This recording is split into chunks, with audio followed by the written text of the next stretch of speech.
ხუთი გასაკურველი ყველა დამთავრდა. თუ გიცნობენ თქვენ მოქალაქეები, ზოგადად რას აკეთებთ იმისთვის, რომ უკეთ გაგიცნობთ? მე ვფიქრობ, რომ სუბდიდეის მოსახლეობა გარკვეულწილად მიცნობს. იქიდან გამომდინარე, რომ წლების განმავლობაში მუშაობდი სუბდიდში, ანუ როგორც განაცხადე ისტორიულ მუზეუმში, ანუ შემდეგში კერძო მრავალპროფილიან სკოლაში და ამას დამატებული 2010 წლიდან აქტიურად დავა ჩართული ქრისტიან-დემოკრატიულ მოძრაობაში. ჩვენი ძირითადი აქცენტი ის იყო, რომ ესე იგი სპეციფიკა ახალგაზრდების სტუდენტების კერძოდ ხელშეწყობა და ეს ამიხატებოდა სტუდენტების გზავრობის ღირებულებაზე შეღავათის გაწევა. ანუ როგორც სხვა დიდ ქალაქებში აუცილებლად მიგვაჩნია დღესაც, რომ ქალაქ ზუგდიდშიც სტუდენტებს გაეწიოთ მუნიციპალურ გზავრობაზე საფასურის განახილება. ეს რა თქმა უნდა არ არის იმხელა ფული, იმხელა კოლოსალურ თანხებთან არ არის დაკავშირებული, რომ არ იყოს მოგვარებადი პროცესი. ჩვენ რამოდენიმე წელი ამ საკითხზე ვმუშაობთ, მაგრამ სამწუხაროდ დღემდე შედეგს ვერ მივახციეთ. ანუ გამოდის, რომ ნება მაინც არის ძალიან ნაკლები ამ საკითხთან მიმართებაში. ან თქვენ თვლით, რომ უფრო მეტად თქვენ ახალგაზრდები გიცნობენ? თვლით უფრო მეტად ახალგაზრდები, მაგრამ არა მარტო ახალგაზრდები. ანუ ჩვენ სხვადასხვა საკითხებში გაცვლა. შემდეგ რაც მაჟორიტეტ დეპუტატობის კანდიდატად დასახელდით, ალბათ მოქალაქეებმა ალბათ კიდევ უკეთ უნდა გაგიცნოთ, ხო? რას გაკეთებთ ამისთვის და რას გეძლოთ ამისთვის?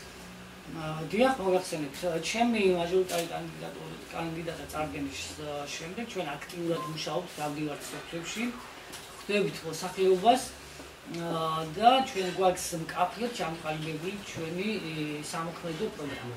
ანუ ჩვენ რას ვპირდებით მოსახლეობას?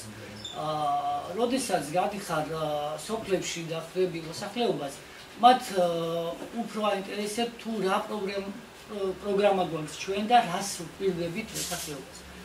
ძირითადი აქცენტი გაკეთებული გვაქვს და მართლაც არის უმუშევრობა, ანუ ერთადერთი პრობლემა ქართული სოფლისათვის დღესდღეობით და არა მარტო სოფლის მაცხოვრებლებისთვის არის უმუშევრობა, ანუ სიღატაკე სიღარიბე. რაც ყოველ ნაბიჯზე სამწუხაროდ ხდება ჩვენ.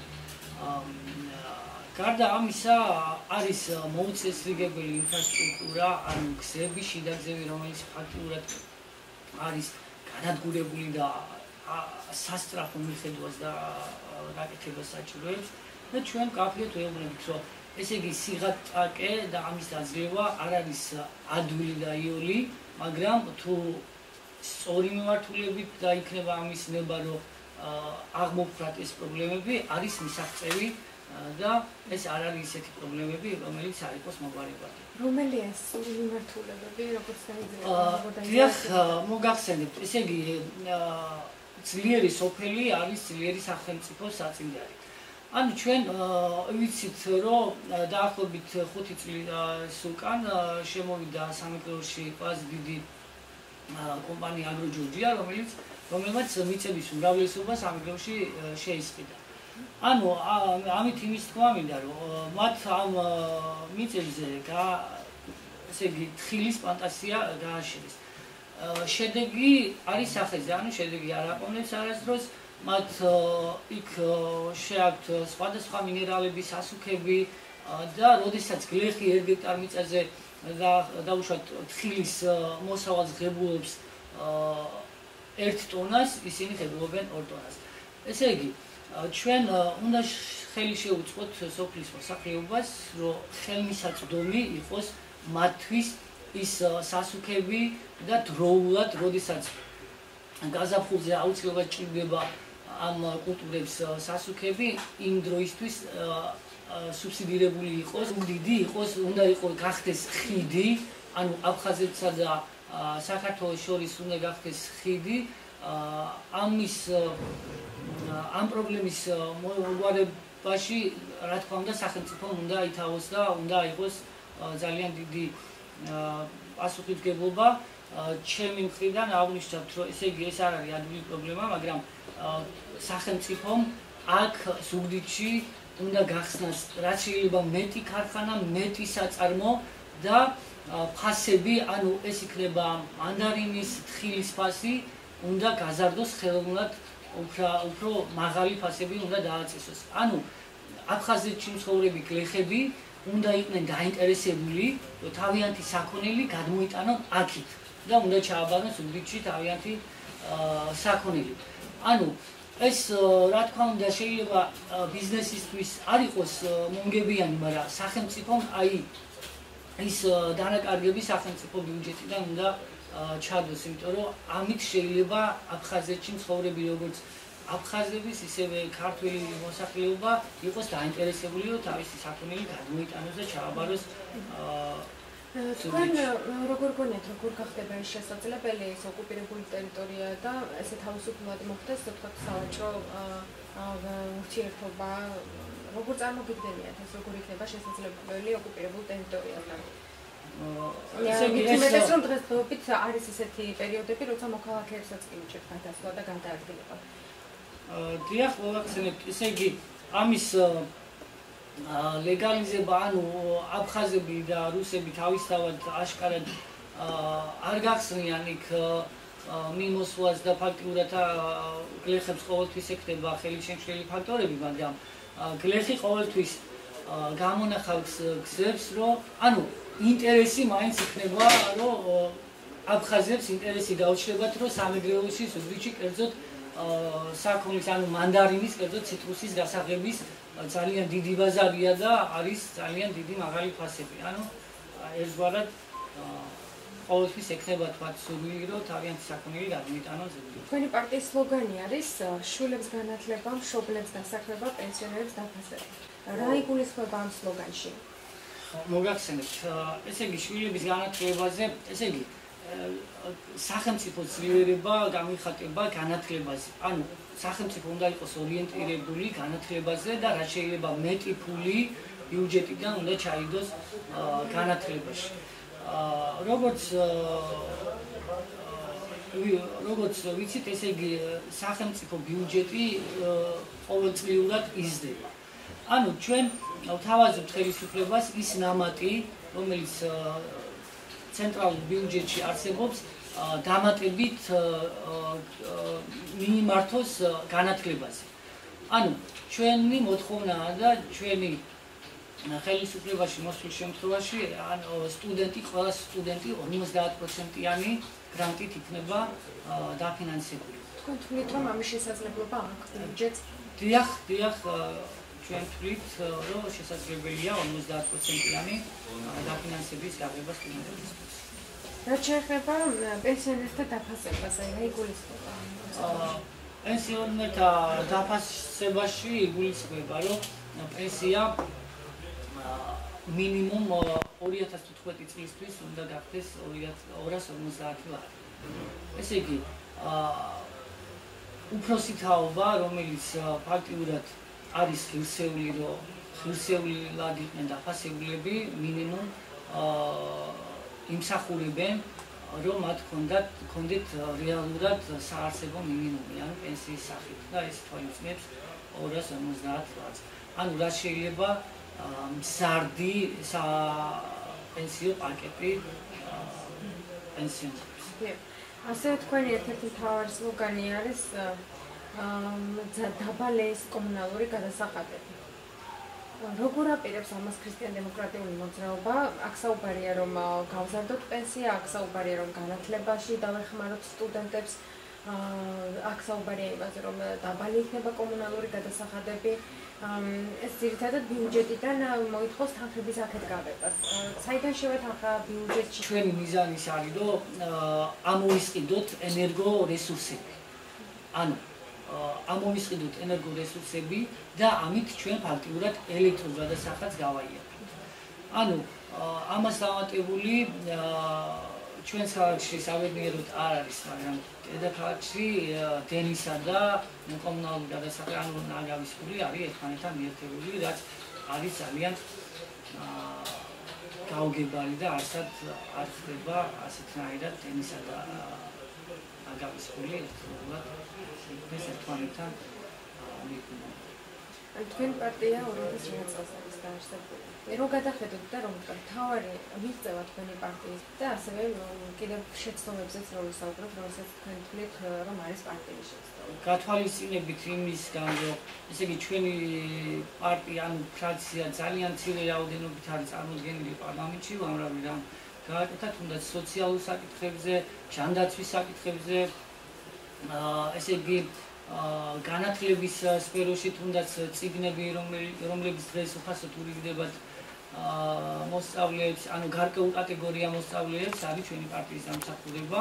შეცდომებზე რა მოგახსენოთ, ესე იგი 2008 წლის საპარლამენტო არჩევნებში ყველა თვლიდა, რომ ქრისტიან-დემოკრატებმა დაუშვეს ძალიან დიდი შეცდომა, რომ შევიდნენ პარლამენტში, მაგრამ დრო ყველაფერი ნათელი მოხდინა დრო და გამოჩნდა, რომ ესეც არ იყო შესაძლებელი და ძალიან სწორი ნაბიჯი იყო. ახლა რომ ვთქვათ, ზუგდიდში ქრისტიან-დემოკრატიული მოძრაობის უდიდეს ოფისს ადგილზე რა პრობლემები აქვს მოგვარებული?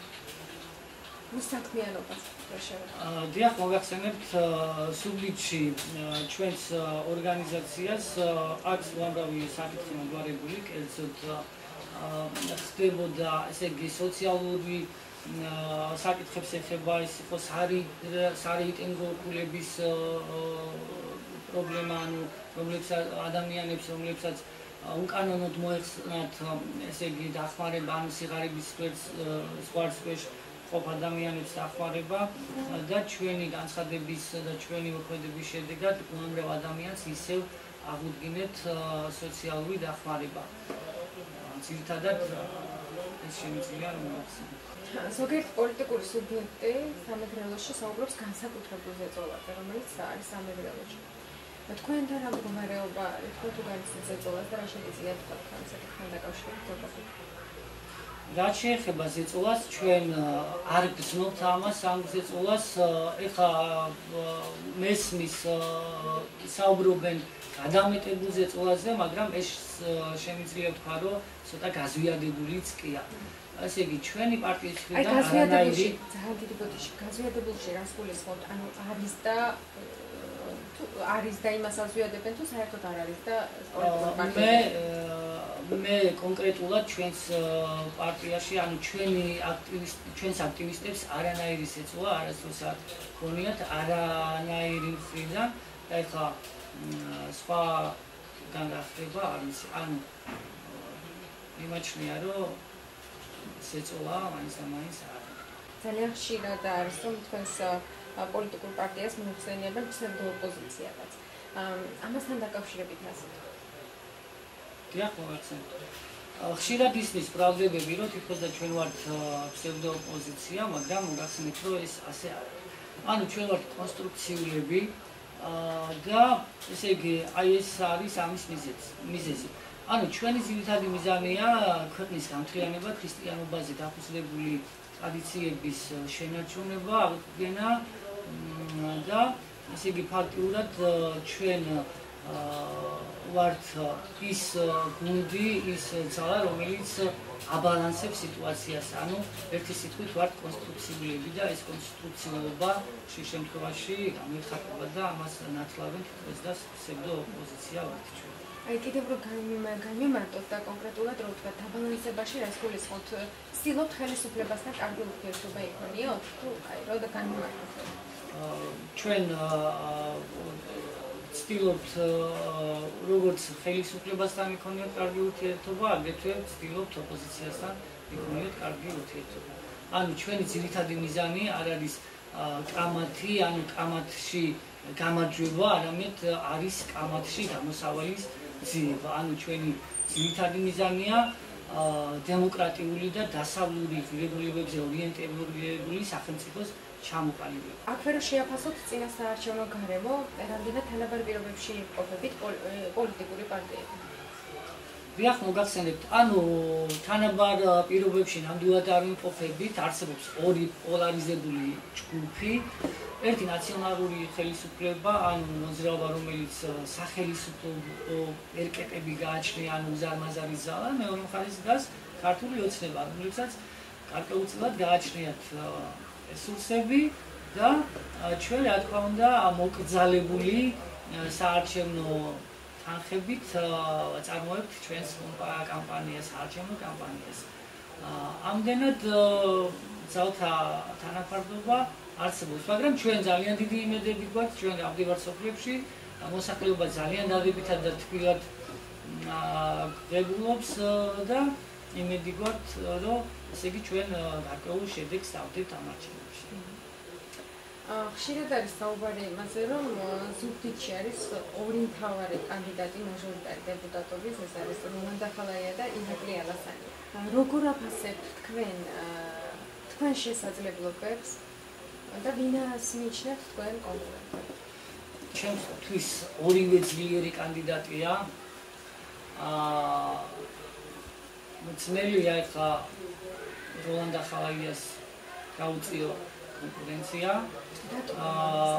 მას გააჩნია სახელმწიფო რესურსი, ადმინისტრაციული რესურსი, გამოცდილება თავისთავად გამოცდილება საარჩევნო.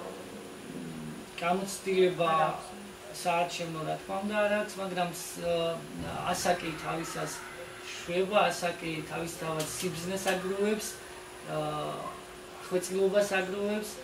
მეორე მხარეს დგას ბატონი ალასანია, რომელიც ფაქტიურად ერთ-ერთი პოლიტიკური ფიგურაა და თქვენ შესაძლებლობები რომ შევეცდეთ? ჩვენი შესაძლებლობები, რა თქმა უნდა, არის ჩემი პატიოსნება, ანუ მე ფაქტიურად ახალი ფუძლიდან ვიწყებ პოლიტიკას და მე ვინც მიცნობს დარწმუნებული ვარ, რომ ხმას მომცემ. თქვენ გამარჯვების შემთხვევაში რას პირდებით ადგილობრივ მოსახლეობას? ჩემი გამარჯვების შემთხვევაში პირდები, რომ ნამდვილად სოფლებში გაიხსნება მიკროსაწარმოები, სადაც მოხერხდება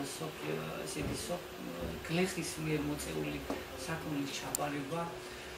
აგრეთვე მე ძირითად ყურადღებას ვამახვილებ თხილის ფაზზე, იმიტომ რომ ესე იგი გლეხი, რომელიც დღეს გამოიტანს თხილს და არის 2.5 შეიძლება ხვალ გამოიტანოს და დახდეს ბაზარი 2 ლარი. ანუ ამის რეგულაცია უნდა მოხდეს, ანუ არსებობდეს უნდა ამის ნება.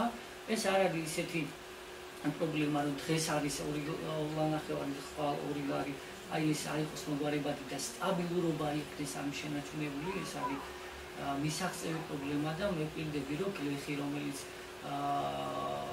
არის ფაქტიურად ამ შემოსავალზე დამოკიდებული, ფაქტიურად ეს არის სამეფოს მოსახლეობის 90%, ვპირდები, რომ გარანტირებულად არ შეიძლება მაღალი ფასები იყოს სოფლის მეურნეობის პროდუქტებზე და იყოს დაბალანსებული სტაბილური ფასები.